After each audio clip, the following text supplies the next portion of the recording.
Kadena gebes gebiji Chofo penye tibali jefa Aku bari ko na ta sekolah. What's this? Okay, come on. Assalamualaikum. Waalaikumsalam. Badon. Asin. Odon chedi. Mashallah. Badon tampere. Modo. Alhamdulillah. Mashallah. Ya tara Allah. Kawam garmi jaw. Kamala. Kawam. Kamala. Ko biya ro woni galle kawam. Kama yete. Kawam asali. Bibe mi. La ilaha illallah. Allah jibin asan gorko mo ke fa asan jibin gum garko kumbu. Kumbu jibin dum. Bibe yam. Ku ciray gorko mo Allah jibin do. Allah jibin kawam. Ha? Allah jibin kawam bi man. Aka. O mon wala do. Ko jaltu. Ma fa. Ha? Mi fada mo dañu ko mi fada. Mi fada mo. Mi fada xam. An fatam. Mi fada xam. Ah. Mi fada ram ko ciowlu. Mi ko foru ngum mi ko baadi. He. Ono abu mo fur. Awawa noddiri kam ewa taw o mon do walla ala do. Ko andi tabe dum. Ko andi tabe dum. Mi noddiri ko gale ko be amber not. Hal ses. Mi kay ses kaddu. Pismo mi bella. Pismo tagan balla min jamiya. Tagan mi hastahidi. Kan gerto galam ko maya lawo. Ko gato de gerto galam ko maya lawo. Gerto galam ko maya ala boy bu sona donc. Hal ses non. Pismo. Hal ses pusto. Saltiaga gido ngol. Bel gaay. Bismillah. Mbiɗa ɗon kawam holko woni e ma kaw? Dar seed ɓurti permade. Ay ɗum kadi neni hen. Ɓurti permade.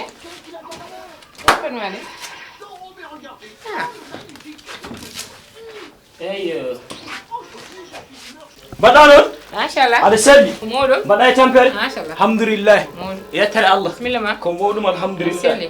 Machallah. Ko mawɗum. Machallah. Alhamdulillah. Yettere Allah. Bilal ngumbe. Min ngummi ko fuura? An ko reñ ben. Machallah yettere Allah aɓe celli. Aɓe calmin kawam noon nenam salmin kawam. Ngummi la ko ngule. Wallahi no wuli. An ko reñ ben. Machallah ko yettere Allah. Aɓe celli kam. Alhamdulillah aɓe celli ko mawɗum. Machallah. Ɗum ko woni? Ndiyam.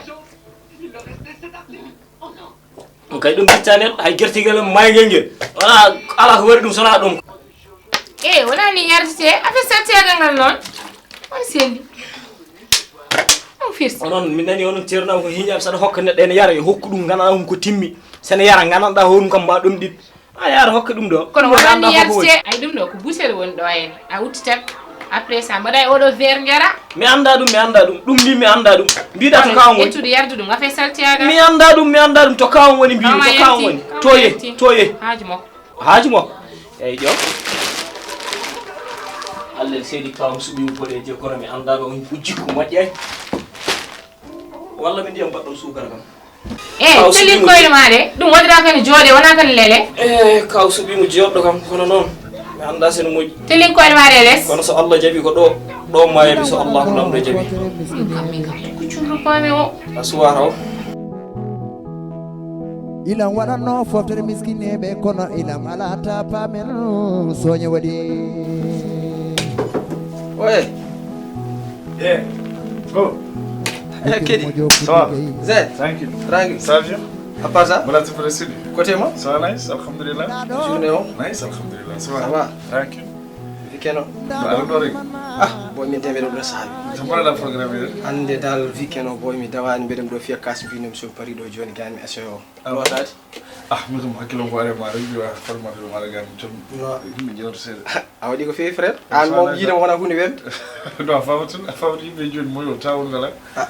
Des fois kadi ya hanyaten ta ala mais des fois kadi sa fo jongi fo hanyen quoi. De toute façon dal mairie rek mairie. Comme mairie wa. Bismillah.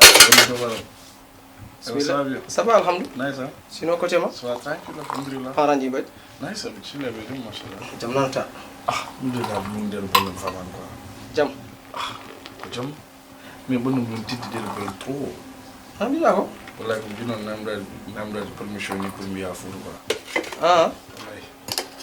Ɗum kadi wona hunde sattude par rapport liggey moom fof nani hen sa yi kadi ha natti famde hoorema il fallait ko ƴetta pause dabɓo mom DG mom ala probléme DG mom mbaɗa andi so tawi a yeehi ha benn instant sa haalnimo rek kanko heewani neɗɗo ɗum noy par ce que neɗɗo mo ganduɗa jiɗɗo liggotoɗo kadi a holli capacité liggey donc ari ha ben instant yiɗi foftade ɗum mi sikkani sene waɗa caɗele donc a essayé tan yidirde makko taw ko less kalda e makko pamodiron nandiron o wawi hokkatimi fof waɗa après ande sa hi respecta ɗum ɗum kadi waɗani cuhol liggey moom foof nani hen aw inchallah mo merci wadde ɗum mais am justement way oto jiɗomi jewtan seeɗa est ce que ayi joni ko noma fo ayi Moussa no wayi o wela ko ɗum bon mi yino ɗum mais kadi aɗani ko kala kona haajuma bon a hewan nadde hen dal jiɗon chichiji mais moom so tawi Alassane nomama DG on mérite ɗum c'est que c'est le travail qui paye neɗɗo moom ko ligguiɗa ko ɗum joɓeɗa eywa kanko o holliri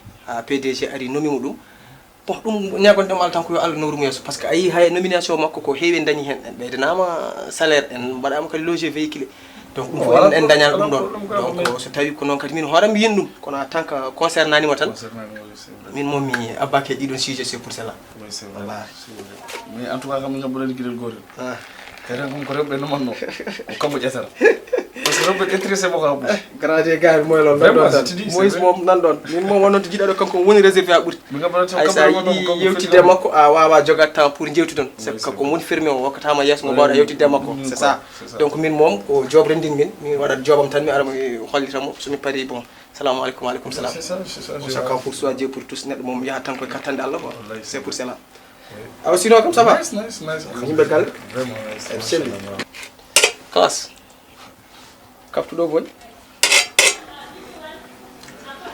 Chiro boy ouais akam dal tiri pour ma yor xaalis a jono sarafta fi dum kas amay kasa walla ko moƴƴo mon frère ay dara ɗum wawi kadi Allah hokka en ko jiɗɗen ko enen fof taw ko retrouvaille tan gahen jooɗade eɗen mbaɗat koye men ata neɗɗo mum ala ko wona sehil mum neɗɗo kadi ala ko wona giƴo mum neɗɗo kadi ala ko wona partenaire muɗum donc e ñagoto Allah tan yo Allah waɗanen moƴƴere cellal en tout cas tout est possible dans la vie vraiment wallahi mais ko manda fo société min o wonko woni nder musiba kewɗo non nder Allah non vraiment mais min kam ko jiimen ko dal fewani dans la vie mon frère hunde fof ko jiiɗa e aduna muulere tan hunde dowo c'est vrai wallahi c'est kala ko jaata e aduna koye hoddiri jaata ti se so wimo ko ɗo mayata ala kulli haalin ɗo mayata ti se so wimo ka jaltowo so yiɗi gona ɓi président walla gona ɓi ceerno ka joho c'est que l'importance ko bem hoorema ganda ɗum wanma ɗo haali ɗum ɗum woni hen importance non bro min ɓurratama ɗum tagi toujours wiiɗen arga par ce que mari kata mbaɗa ɗum jewtan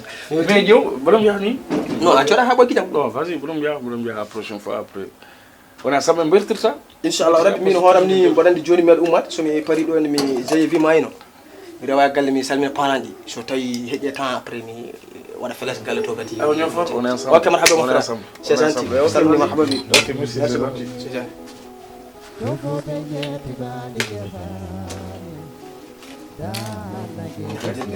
mo yaha ɓuri hewto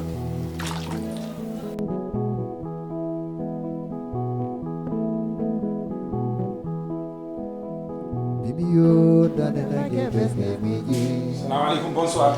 Bebe, aba? Kaseli. Ang joni jippida. Na hiri jippade. Ah, hande de mon ka dande kol. Kono mo dum haala. Ummi? Ah, andati. Bismillah mak. What fi o woni bab o wari boko dirto mbere ya boy hayyo kawari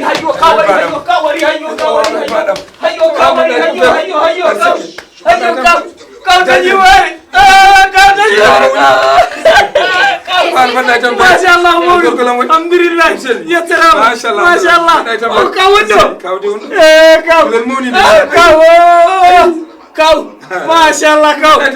الله الحمد لله كوي جوادان ما شاء الله الحمد لله جيت دارو مرحبا جات مرا تامباي كسيفا بداي تامباي ما شاء الله الحمد لله يا ترى يما وي كومود مسلم ما دفوران كومباني والله ابشر لا ما شاء الله كاودي موني والله كاودي اي كاودي وار تامباي مين دل وار والله مود سيفاران اديم دو ما شاء الله مود الحمد لله والله مي انا سيفيني كم وسيفيني كم ران غاندو والله كون نون بر ادورنو gertugal ngal may lawol gertugal ngal may koy lawol biyam kaw allen seedi jogodo addu gertugal ne kam man neddo hewdo gertoode allen seedi gertugal ngal may wallahi wallahi waccu mbusma o ko ɗum to en yimɓe télécommande sen mustamma ɗo comme jaɓannoɗo bal jaɓanno wallahi o bal jaɓanno ɓe a poori aɗa andi joɓe ɗo eyyi ay bulaji ɗo magam naɓe heddiɓe hono wakki o murtannaɓe magam naɓe kolli bal we ɓe mbaɗa ɓe ɗo hen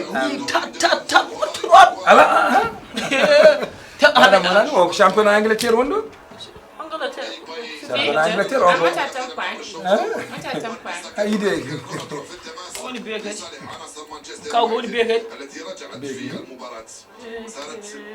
min de ngannongo Alsan kaw Alsan eyi joni kaw Alsan tan ganduɗa o kañum tan woni ɗo nan ɗon tan ew saban mbaɗɗa e machallah wallahi ko muɗum alhamdulillah machallah bisimilla wallahi ba wallahi ba min de kaw ittim fuuta mi tampi gaynaka mi tampi addimi ɗo tan ko liggade hanki mi liggo kam neɗɗo kam dañi ko noon walli jinnaɓe kam min pourtant min mi haali ɗum Mariame Guille Boy winom yo affaire o nelduma ga en han kadi gara ga en pour ligguɗa ga en wallahi boy wiɗeno affaire addumaga hay ça fait l'occasion ni hande hay gorgol maga ko poɗɗo voyage dan to fay o fuur kono yoɓani ko yo non France o fay France ko waɗata toon jo noon ɗo jogui toon haali kaw min ko garmi ɗo ko kanko goto tawmi ɗo so yi hol caggino caggino ala probléme en dañi caggino inchallah en jogui ɗo yen kaw min kam mi suusa hen ala inchallah heɗata ala probléme min kam mi suusa hen kam mi sa yiɗi haalama tan haalnama nawma restaurant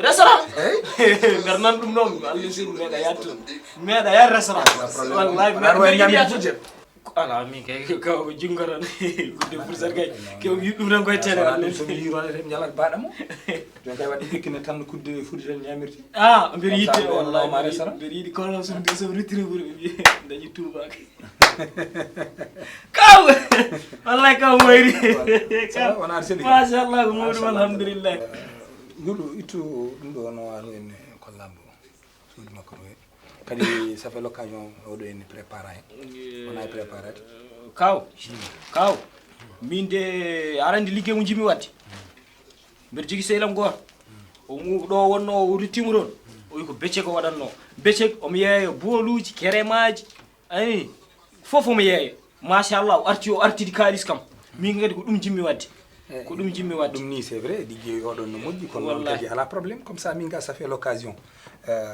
hedde ɗo e gallo tan comme ça ƴettana ham ɗo en gardinage o tan wasa tampinde hoorema becce ken e tout ça becce ko ɗo no muusini probléme aji kadi aɗa andi kadi jiram ɗo en ɓe mbayranno mami e cukagu ngu an ka kaɓeteɗo goto ala an ka jambar yayi fiiti ɗum ko fof magamna fof kalli ɗum fiiti allah se ɗum ko magamna fof kalli non woppuren an ɗo tan gona ɗo e nder gallo ala probléme gonna ham ɗo e nder gallo mi reena gallo no action no wayni hewde wiiɓe tout ça ko rende gallo ala somi jooɗima tamal ala ɓoso ala dirto ala kadi naatowo ɗum kam ɗon kam so tawi ko ɗum tan ala ɗon kam min guiƴam taɗani jamboragal min mbiyam ala guiƴam kaalo ni ya madame gorgol ma hulma suudu ma ɓenna inchallah neɗɗo nawara sowram ɗo kam ɓaade kam du sowru kam ko yaar anayi gaynaka mi siftori gaynaka kaw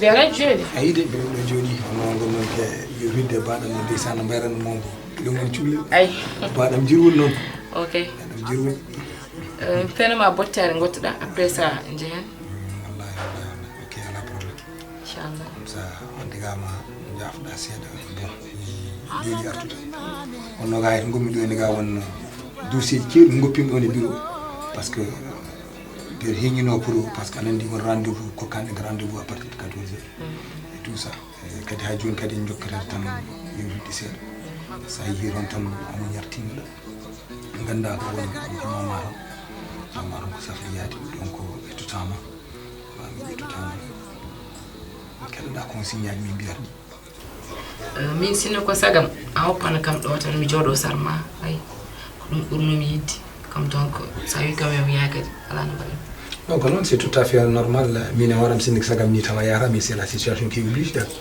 tu vois donc c'est ça ma ɗum ninam seeɗa par ce que jooɗade 2 jours mi yiyanima walla 1 mois mi yiyanima aɗa andi mo wa ɗum supportude nak forte raison majjan tan que de deux conditions ngaji mi bimam ɗi tan donc la première des choses d'abord ko jaha d'abord tu vas te reposer seeɗa ma foftu la deuxième des choses kadi bon et puis la traitance min mbaɗatma woy tout ça ala min kay mo wondem ɗo mi fofto ɓuran kam to noon to ala andi kadi yimɓe ɓe bon guile rimeruji ɗi et tout ça donc ane hoorema ma jaha kadi kadi change hakkillema seeɗa quoi kañum ko noon tan aɗa andi neɗɗo a wawa hadde ɗum haalde ko yiɗi haalde ko heddo noon so neɗɗo anda hunde tan ko anda tan ko noon tan inchallah donc irantinɗa donc yar waɗa e préparate donc temps comme ufto et tout ça inchallah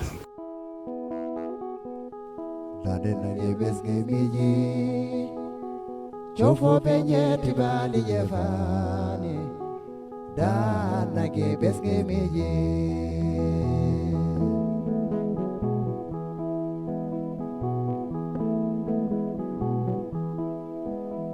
Bibiyo dade nage besge biji Chofo penyeti bali jefani Da nage besge biji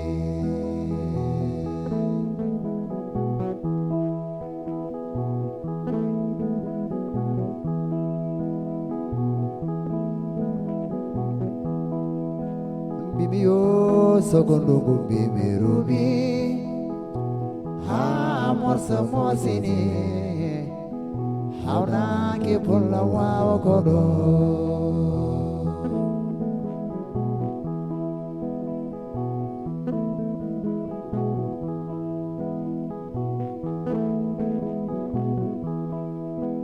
Bibiyo sokondugu bibi rubi Jawdi duri hari Hauna ke pulla wawa kodo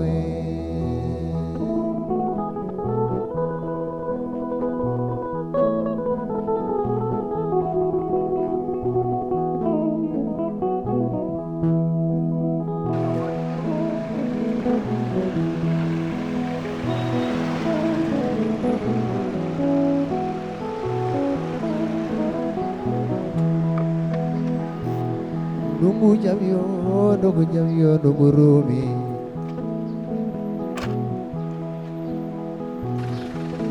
Jam miskine, jam jibe, jube, dungu rumi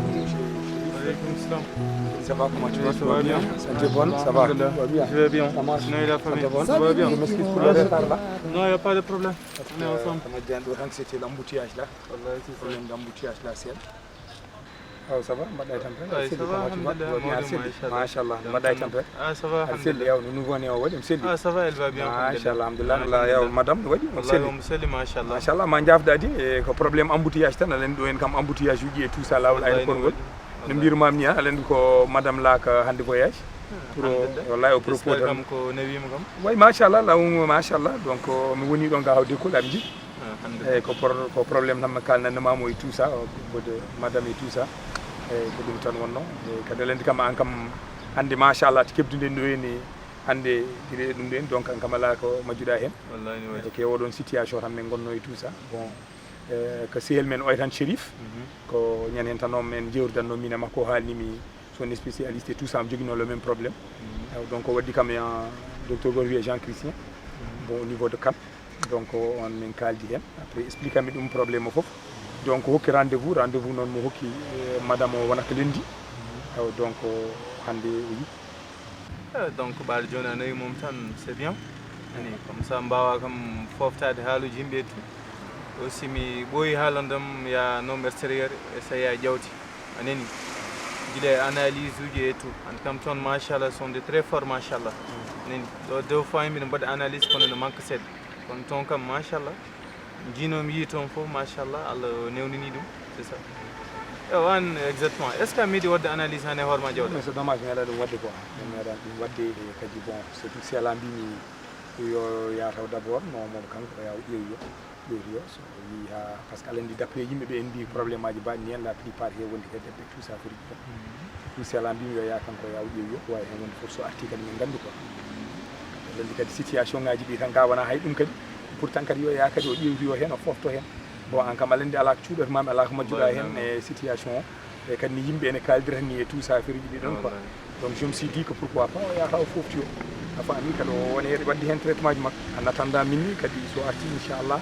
min mbiɓe ani tan kadi il faut kadi inchallah minni kañum de probléme ne waɗa erreur e deux ɓe fof deux personnes ɗi fof wone debbo ne wone gorko kono nana waɗan an analyse kadi ƴeewa nini inchallah c'est ça kalɗa ane gon ɓiɗɗi ko Allah rokkata donc il faut jomum dillina sababu seeɗa kadi ƴeewa guila sernaɓe e doctereɓe e tout kono surtout noon doctereɓe noon punɗa wawde ƴewde ha para noon puɗɗa yeeyde banggal sernaɓe donc ko mbaɗɗa ko idée moƴƴo anani kono avant mo ya nanon ponno wadde ɗo analyse ji ane hoorema ƴeewa probléme o tawana e ma kanko kadi o ƴeewa probléme tawana e makko c'est ça donc mbaɗɗa ɗum c'est un bonne idée kono d'une part kam a waɗanno kam analyse uji ƴeewa ane hoorema par ce que sans départ ala fof no wata ni heɓto e debbo ni heɓto e gorko andi à un moment donné vraiment j'avais la tête sur les épaules ala andi kadi yimɓe ɓe ne kaldirat ni ko foti nen haaldir banggue tout ça affaire ji ɗi ɗon ɗum waɗi min jagani même pas ga le temps gandanɗa ma pour miijade pour ƴewde tout ça affaire ji ɗi ɗon je me suis dit que vraiment kadi yimɓe kadi ne kaldirat ni ala andi kadi koreji ɗi en kadi majjani jibinaɓe